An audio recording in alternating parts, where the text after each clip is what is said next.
جہاں تک انڈیا کے اس بیان کا تعلق ہے جس میں وہ کہتے ہیں کہ جی ہم لیٹسٹ ٹیکنالوجی حاصل کرنے کی کوشش کر رہے ہیں اور اپنی فوج کا مورال اپ کرنے کی کوشش کر رہے ہیں، اس کے بارے میں یہ کہوں گا کہ آپ آج بھی اگر دیکھیں تو انڈیا کا جو ڈیفنس بجٹ ہے وہ پاکستان کے مقابلے میں تقریباً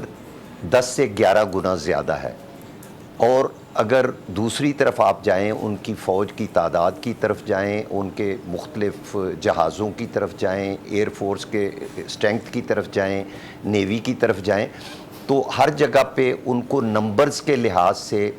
پاکستان کے اوپر ایک واضح برتری حاصل ہے، لیکن جہاں پر وہ پاکستان کا مقابلہ نہیں کر پاتے وہ اس چیز میں ہے کہ پاکستان کے پاس جو بھی ٹیکنالوجی ہے، جتنی بھی ہتھیار ہیں یا جہاز ہیں یا میزائل ہیں، ان کو پاکستان ایک بہتر اور واضح حکمت عملی کے تحت اور بہتر طریقے سے یوز کرتا ہے، اور یہی پاکستان نے جو ہے آپریشن بنیان المرصوص کے دوران جو ہے وہ کر کے دکھایا۔ اگر آپ اس دن کے حوالے سے بھی دیکھیں کہ 5 یا 6 تاریخ کو جب انڈیا نے ہمارے نان ملٹری ٹارگٹس کے اوپر اپنے جہازوں کے ساتھ حملہ کیا،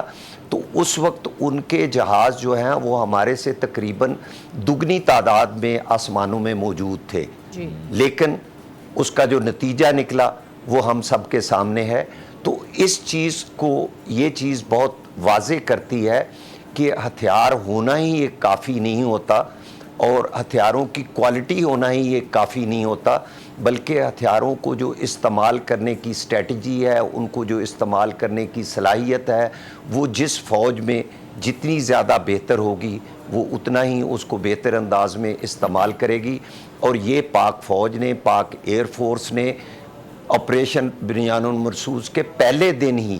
انڈیا پہ ہی نہیں بلکہ پوری دنیا پہ یہ واضح کر دیا کہ ہم کتنی بہتر طریقے سے اپنی ٹیکنالوجی اور اپنے ہتھیاروں کا استعمال کیا نا، جب ہم انگیج رہے پراکسیز کے خلاف یا جب ہم انگیج رہے انٹرنل اپنے چیلنجز سے لڑنے کے لیے، تو وہاں ہم یہ تیاری کرتے رہے۔ سبسکرائب کریں اور بیل دبائیں تاکہ کوئی خبر رہ نہ جائے۔